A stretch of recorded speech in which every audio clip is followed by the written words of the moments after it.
जो भगवान की लीला में जरा शांति से बैठेंगे तो अच्छा रहेगा, चुपचाप बैठ जाइए, ठीक रहेगा और लोगों को कम से कम सुनने का मौका मिलेगा।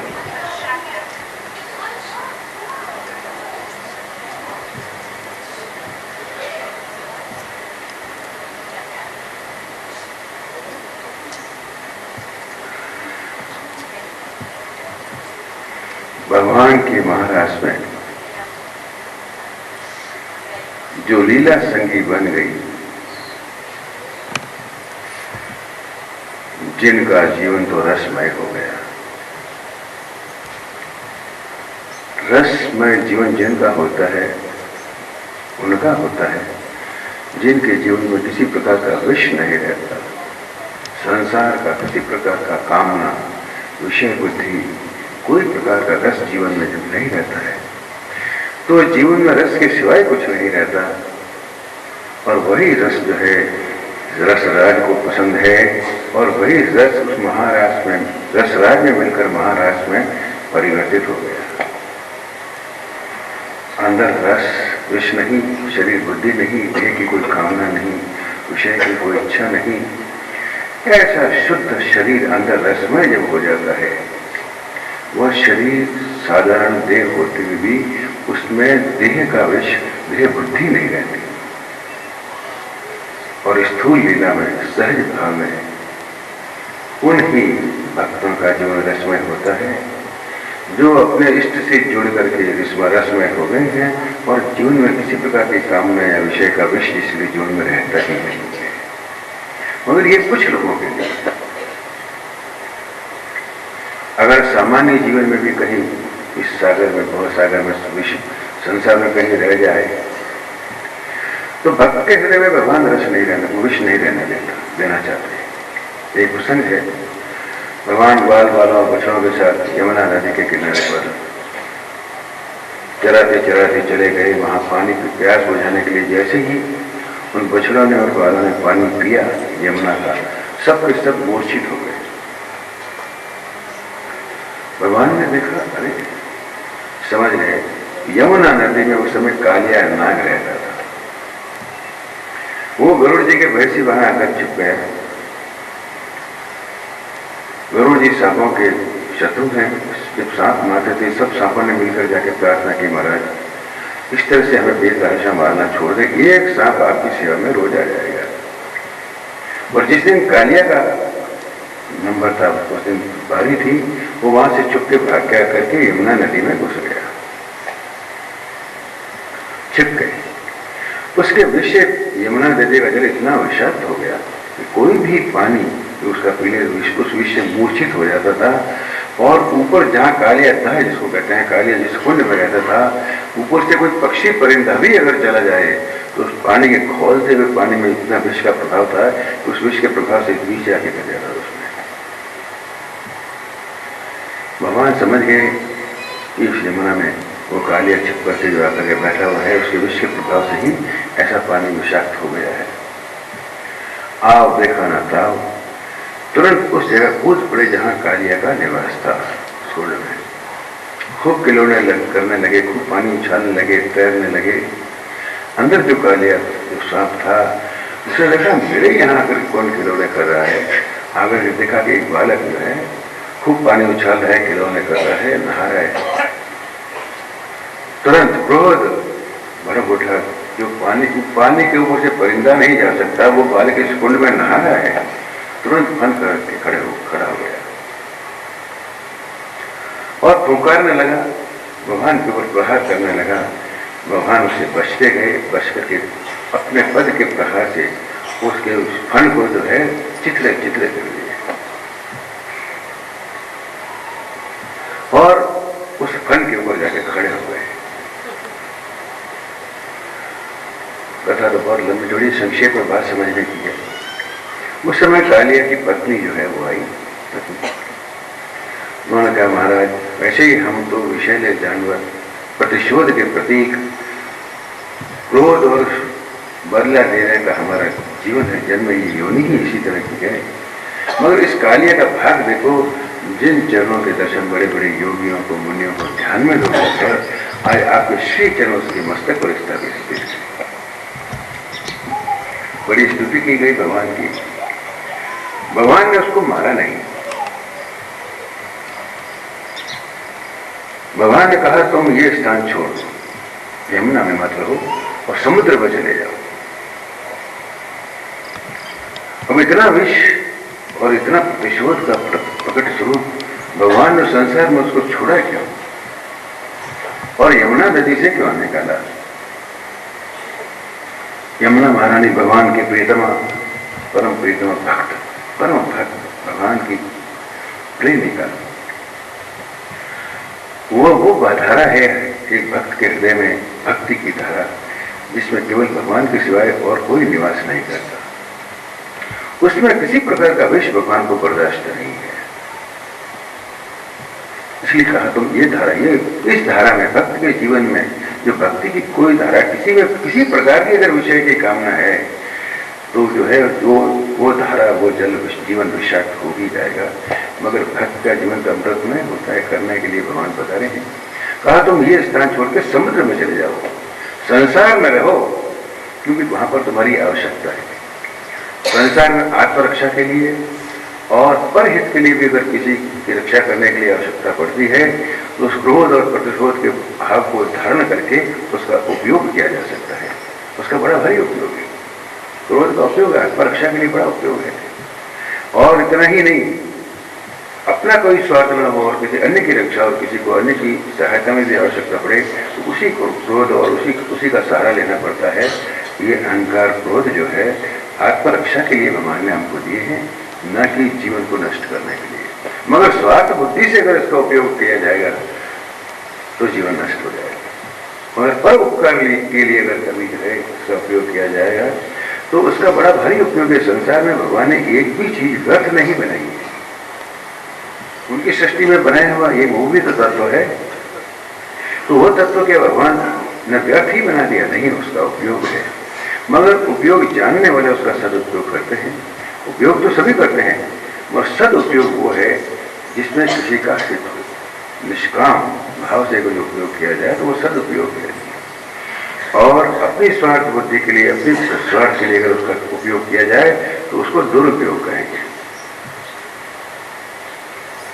भगवान ने वहां से उसको निकाल दिया। अर्थात भगवान की भक्ति करते हुए अगर जीवन में किसी एक भी विषय या कामना कहीं रह जाती है, भगवान के प्रिय भक्तों के जीवन में भगवान को ये सहन नहीं, तो भगवान करके कृपा करके उस भक्त के हृदय में उस विषय वासना को समाप्त करके अपने में रसमय जीवन करके उस विषय को निकाल के उसको जीवन मुक्त प्रेममय प्रेम प्रदान कर देते हैं। मगर फिर भी उस तत्व का संसार में महत्व है, इसलिए संसार में रख लिया उसको। जिनका जीवन में विष था ही नहीं, संसार था ही नहीं, जिनके जीवन में संसार की कोई कामना भावना, संसार की बुद्धि देह बुद्धि थी नहीं, वो तो भगवान के महाराज के लीला संगीत हो ही गए। मगर सामान्य जगत में ये सारे तत्व हैं, उनका एक उपयोग है आत्मरक्षा के लिए, इसलिए उस तत्व को जो उपयोगी हो सकता है परिस्थिति के अनुसार भगवान ने उसको वहां पर रख दिया, छोड़ दिया, मारा नहीं। अगर ये समाप्त कर दें तो संसार की सारी सृष्टि का क्रम बदल जाएगा।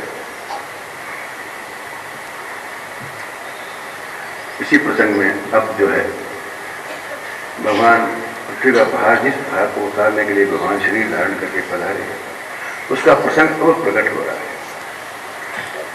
अचानक नारद जी एक दिन कंस के दरबार में पहुंचे। बड़ा स्वागत किया उसने नारद जी का। नारद जी जहां पहुंचते बड़ा स्वागत होता है, क्योंकि परमार्थ ही उनके जीवन का एकमात्र लक्ष्य है। भगवान की भक्ति, भक्तों को बचाना और परमात्मा जिसमें लोगों का जीवन का कल्याण का मार्ग प्रशस्त हो, वही उनके जीवन का विरत है, कार्य है। कंस ने बड़ा स्वागत किया, कहा महाराज बड़ी कृपा की, आपके चरण भवन में पड़े तो धीमे से बोले, देखो मैं तुमको एक बहुत गुप्त रहस्य बताना आया हूं। तुमको मारने वाला जो 8वां देवकी का पुत्र था वो तो वृंदावन में रहता है और उसका नाम है कृष्ण। बड़ा भाई बलराम भी उसके साथ रहते हैं, ये लोग वृंदावन में रहते हैं। तुमको इस बात का पता नहीं था, इसलिए तुम्हारे दूत अंधाधुंध सब बालकों को मारने में लगे हुए थे, फिर भी वो बालक नहीं मर सका जो कि तुम्हारा शत्रु है, तुम्हारा काल का स्वरूप है। उस बालक का नाम कृष्ण है और वृंदावन में नंद बाबा और यशोदा के साथ रहता है। ये भेद बता दिया। पता लग रहा है कि मुझे मारने वाला कौन है। अब जो मारने वाला है उसको मारने की योजना बनाएगी। अक्रूर जी जो भगवान के रिश्ते में संबंध में मेरे चाचा रखते थे, कंस के राज्य में रहते थे, उन्होंने अक्रूर जी को बुलाया, कहा अक्रूर जी आज मेरा एक काम है, आप उसमें सहायता कीजिए, और आप सहायता करेंगे तो आपको बिल्कुल धनराशि क्या नहीं, सब कुछ ऐश्वर्य मिल जाएगा। और काम ये है कि मेरे भांजे, योजना में देखिए, मेरे भांजे जो है कृष्ण और बलराम जो है वो वहाँ वृंदावन में रहते हैं, यशोदा और देवकी नहीं, यशोदा और नंद बाबा के यहाँ। तो आप जाकर के उनको ये मेरी तरफ से निमंत्रण दीजिए, यहाँ धनुष यज्ञ का आयोजन हो रहा है, धनुष यज्ञ करेंगे, मेरी तरफ से निमंत्रण दीजिए, भाई मामा जी ने तुमको धनुष यज्ञ की शोभा देखने के लिए बुलाया है। नंद बाबा को भी देना, यशोदा रानी को निमंत्रित करना, वहाँ के सब गोप वालों को मेरी और से निमंत्रण देना। और फिर साथ में ये भी हो भेद भी खोल लिया कि जब वो आ जाएंगे निमंत्रण से तो मैं उनका सफाया कर दूंगा, और फिर आप और हम दो ही तो बचे हैं।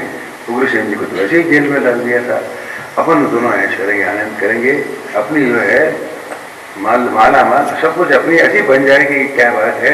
आप तो उनको एक बार किसी तरह से निमंत्रण देकर यहाँ ले आइए, बाकी का सारा काम तो मैं कर दूंगा और अपने आनंद हो जाएगा।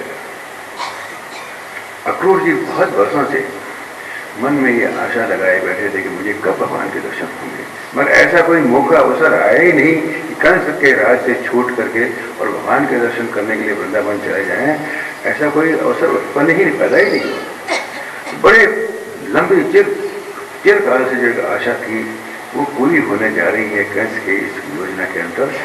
आनंद हो गया जीवन में। बोले ओहो, भगवान ने कैसी कृपा की, वो तो अंतर्यामी है ना, मेरे मन की भावना जानते हैं, वो जानते हैं कि मेरे मन में उनके दर्शन करने की कितनी तीव्र अभिलाषा है, मगर कोई कारण नहीं, आज उन्होंने कृपा करके ये कारण उपस्थित किया और कंस की बड़ी भारी कृपा हुई जो मुझे इसको निमंत्रण देने के लिए मुझे भेजा।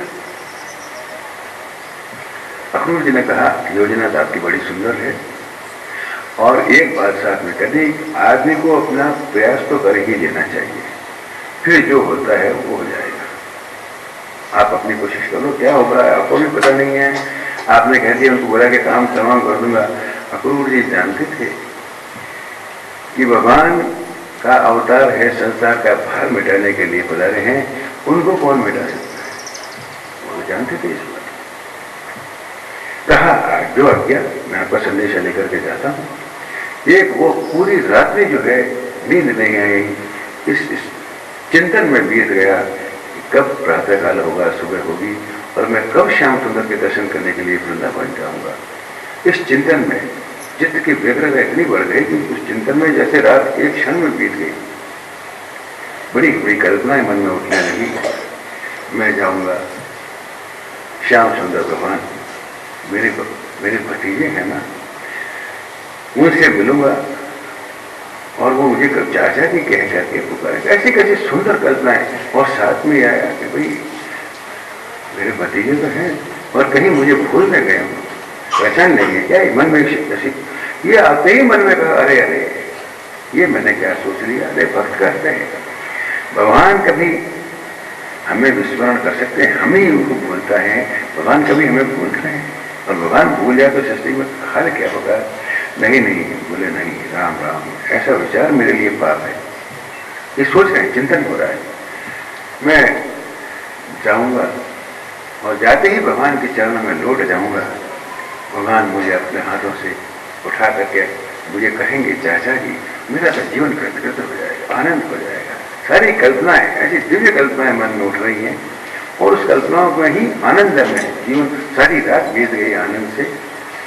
प्रातःकाल होते ही जल्दी से रथ को तैयार किया और रथ में बैठ करके वृंदावन के लिए चल पड़े। वृंदावन की दूरी जैसे ऐसे तय हो जैसे क्षण में वृंदावन आ गया, क्योंकि चिंतन चित्त तो कहीं और जगह लगा हुआ था, समय का भान रहा ही नहीं।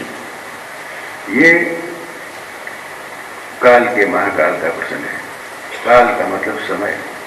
जब तक मन संसार में रहता है तो एक एक मिनट का एक एक समय का हिसाब किताब हमारे सामने रहता है, काल के प्रभाव में रहते हैं। और वही चित्त जब भगवान में लग जाता है, समय का भान ज्ञान रहता ही नहीं। वो महाकाल के चिंतन से, महाकाल का चिंतन जो है काल को खा जाता है। काल का समय का पता ही नहीं लगता। नंद भवन के पास जब पहुंचने लगे, पहले रास्ते में भगवान के चरण चिन्ह उनको मिट्टी में दिखाई दिए। बस जैसे ही देखा, अरे ये तो चरण चिन्ह जो श्याम सुंदर के है, पागल की भांति है, रस से कूद गए और कूद करके उसी मिट्टी को लेने करके अपने ऊपर उछालने लगे। अरे मेरे स्वामी श्याम सुंदर के चरण चिन्ह है, बस उस चरण चिन्ह जिस मिट्टी में रज में है, वो रज को उठा करके अपने ऊपर उठाने लगे, पागलों की भांति लौटने लगे उसमें। चैतन्य महाप्रभु के जीवन का भी एक ऐसा प्रसंग है। अखंड कीर्तन करते थे, हरे कृष्ण हरे कृष्ण कृष्ण हरे हरे। तो पूरी मंडली के साथ जगन्नाथपुरी की यात्रा करने जा रहे थे। वो तो अपनी मस्ती में बेसुध होकर कीर्तन करते हुए जाते थे, मगर रास्ते में जिस जगह से गुजरे उस रास्ते में उनके गुरु जी का एक गांव आ गया। उस गांव में से उनको गुजरना पड़ा। किसी ने कह दिया कि ये गांव जो है गुरु महाराज का है, गुजर रहे हैं। बस बेसुध हो गए, लौटने लगे उसी मिट्टी में। करे ये वो मिट्टी है जहां मेरे गुरु के चरण कभी रहेंगे। गुरु के चरणों की रच से पवित्र ये मिट्टी जो है, उसको उठा करके अपने डालने तो पागलों की भांति लौटने लगे और भूमि पर। भाव की महिमा और भाव की उत्कृष्टता देखिए। इसी तो वही दशा जो है अक्रूर जी की हुई।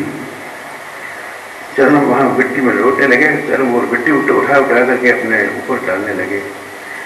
थोड़ा सहज होकर के आगे चले। जो गायों की गोष्ठ में जहाँ गाय बंधती है, वहां कृष्ण और बलराम दोनों अलग कराते रहे।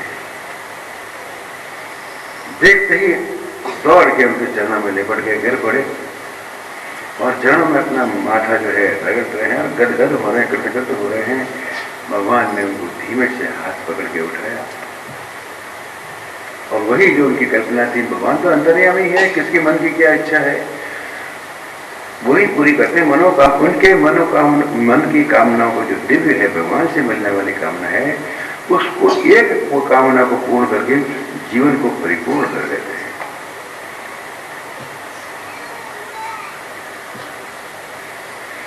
भगवान ने हाथ से उठा के कहा, चाचा जी कह दिया। वो बस जो जो सोचा था सब हो रहा है।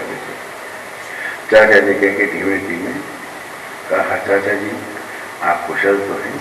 और फिर धीमे धीमे ने हाथ से हाथ पकड़ करके उस कक्ष में लाए जहां उनका विश्राम स्थल था, वहां बिठाया, तख्त पर पलंग पर बिठाया, चरण धोए और चाचा जी का बहुत अभिवादन किया। फिर स्नान, चरण आदि की सेवा करके उनकी थकान दूर करके स्नान आदि का सारा प्रबंध किया। स्नान और भोजन करने के बाद विश्राम की व्यवस्था की। व्यवहार चाचा जी आए हैं, आते ही नहीं पूछा कि काको चाकी कर पधारिया, ये नहीं पूछा हमारी तरह। और अभी चाचा जी का घर है, वो अपने घर में आए, पूछने का क्या प्रसंग है? तो अपने घर में आने वाले को पूछा जाता है कि अपने पिताजी बाप कैसे आए? आएंगे अपने घर में, उनका अधिकार है।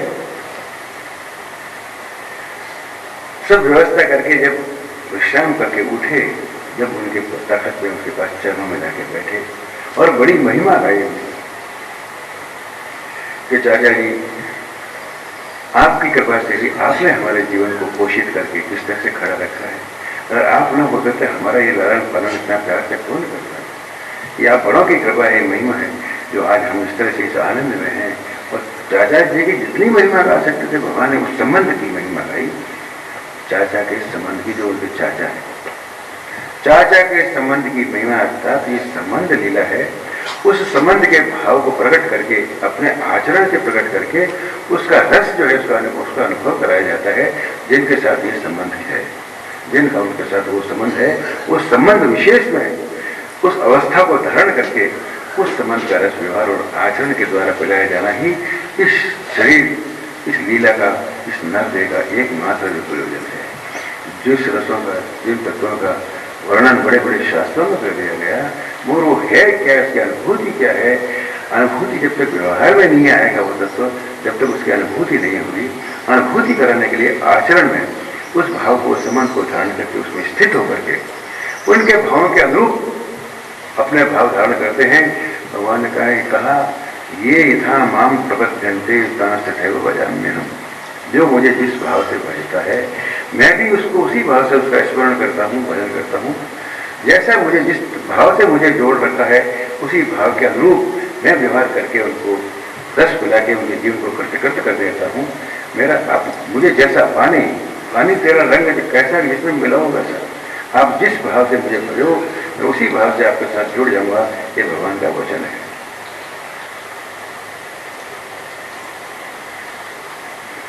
बड़ी बड़ी महिमा गाई चाचा जी की, आप बड़ों की कृपा से हम आज इतने कुशल मंगल हैं, आनंद में हैं, ये है। और फिर पूछा कि मथुरा में आप कंस माँ के राज्य में कुशल तो है ना? फिर शादी के लिए उनके राज्य में कुशलता का प्रश्न पूछना से कोई मतलब नहीं है, वहाँ कौन कुशल रह सकता है? फिर पूछा मेरे लिए कोई आदेश, क्या सेवा आपकी की जाए? तब उन्होंने कहा कि मैं आपके लिए एक संदेश लेकर के आया। आपके मामा जी कंसराज ने मुझे संदेश देने के लिए भेजा है। मथुरा में धनुष यज्ञ का आयोजन किया जा रहा है और उन्होंने कहा कि मेरे भांजे नंद बाबा, यशोदा और बलराम सभी गोप वालों को निमंत्रण कीजिए कि आपके मामा जी ने आपको धनुष यज्ञ में की शोभा देखने के लिए आमंत्रित किया है, आप पधारे हैं, आपको निमंत्रण देना है। फिर धीमे से वो बात भी कह दी, ये भी कहा उन्होंने जब आप वहां जाएंगे तो आपका काम तमाम कर देंगे और एक छत्र राज्य उनका हो जाएगा और मुझे भी बहुत कुछ बड़ा पद देने को तैयार है। ये भी बात बता दी। ये सब सुन करके भगवान केवल मुस्कुराए, कोई जवाब नहीं दिया। मुस्कुराने का अर्थ समझ लीजिए, इतना कुछ सुन करके जो मुस्कुरा देता है और कोई सारी योजना की कितनी कीमत उसकी दृष्टि में है वो तो समझ ले, ठीक है। मन में उसका अर्थ है बड़ा आदमी है, उसको पता नहीं है मैं कौन हूँ और मैं जाके क्या करूँगा, मेरे जाने से क्या होगा, उसको थोड़ी पता है। मैं तो जिसके लिए आया हूँ, जिस पृथ्वी का भार उतारने के लिए आया हूँ, वो स्वयं ही मुझे आमंत्रित करना है, कर रहा है कि आकर के मेरा उद्धार करो। कारण बन गया धनुष यज्ञ और काम तो मेरा हुआ। अब जब सूचना मिली, नंद बाबा को भी कहा गया, यशोदा रानी को, सबको, कि कंसराज ने बुलाया है धनुष यज्ञ में आने के लिए। सबके सब प्रसन्न होकर के एकदम आनंद हो गया, तैयारियां करने लगे जाने की। कोई कपड़े रंग रहा है, कोई धो रहा है, कोई वस्त्र, कोई सामान सजा रहा है, कोई भेंट की सामग्री जो है और छकड़ों पे डाली जा रही है और एकदम उसमें लग गए कि कल सुबह जो है वहां मथुरा जाना है धनुष यज्ञ में। अरे कंसराज ने बुलाया है। अब जो ग्वालिनिया वो रोज एक साथ बैठ करके बात करते थे, कृष्ण की चर्चा करते थे, उनके साथ लीला में आनंद लेते थे, आज इस समय में कोई एक दूसरे को पूछ भी नहीं रहा है, बता भी नहीं रहा है कि वो क्या करना चाह रहे हैं, सब ऐसे लगते हैं। ग्वालियर ने देखा, अरे ये कहाँ जाने की तैयारी कर रहे हैं? मालूम पड़ा कि कंसराज ने धनुष यज्ञ में इनको बुलाया है और एक रथ में कोई आया है व्यक्ति, वो उनको बुलाने, इसमें बैठ करके मथुरा जा रहे हैं। बड़े बूढ़े थे कुछ, उनको किसी ने पूछा ही नहीं, बेचारों को कहा ही नहीं कि हम कहाँ जा रहे हैं। वो बड़े उपेक्षित भाव से, ठीक है अब हमको कौन पूछता है, जाने दो, जो कहता है, अपने को क्या करना है, अलग हो गए।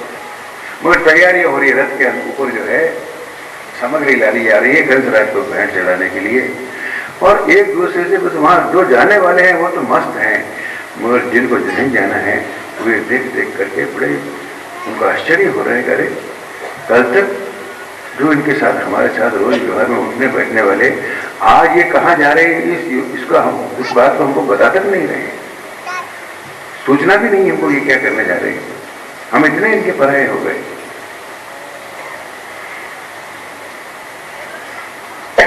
ग्वालिनिया जैसे प्रातःकाल उठ करके अपने गायों को धोने के लिए बाहर निकलती है, आकर के देखा कि बारह एक रथ बाहर खड़ा है, पूछा ये रथ किसका है, कौन आया? तो मालूम पड़ा कि कंसराज ने एक व्यक्ति को भेजा है रथ लेकर के कृष्ण और बलराम को लेने के लिए, ले जाने के लिए, और जो व्यक्ति आया है उसका नाम है अक्रूर।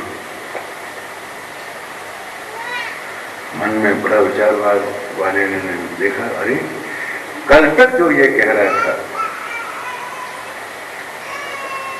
कल तक जो ये कह रहा था कि मैं जन्म जन्मांतर का तुम्हारा ऋणी हूं और मैं किसी कर्म से तुम्हारे ऋण से ओर नहीं हो सकता, आज हमको बिना बताए हमको छोड़ के जाने को तैयार हो गया। अब इसका क्या भरोसा, इस कपटी का क्या भरोसा?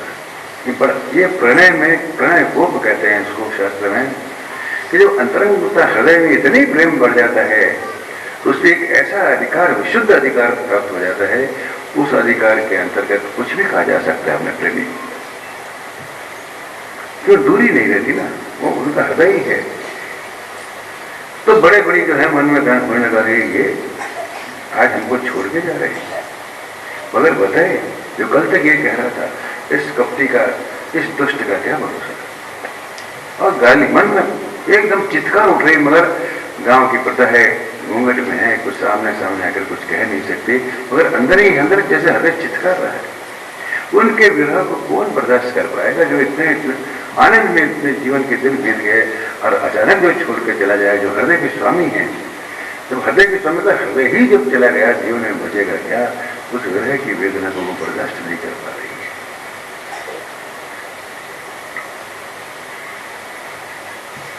सारी तैयारियां हो रही है, हो गई।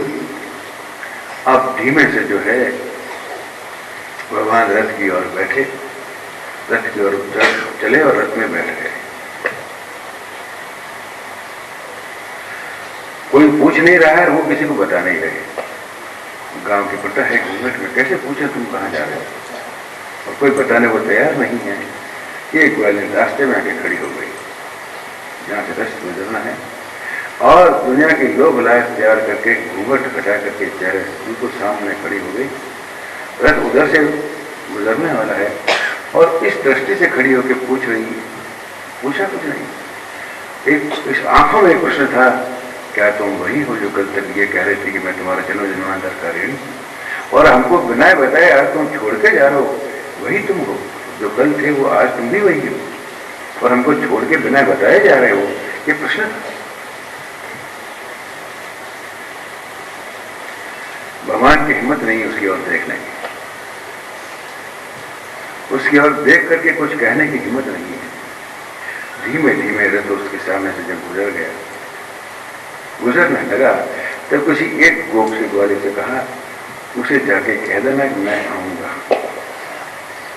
वो उधर उसको देख के नहीं कहा, एक अपराधी की भांति उधर देखने की हिम्मत नहीं है। भगवान की प्रेम के आगे भगवान की जो ईश्वरत्व जो है ना, वो भी हवा हो जाता है। ऐसा विशुद्ध प्रेम से भगवान भी लटपट करते हैं उन प्रेमियों के सामने।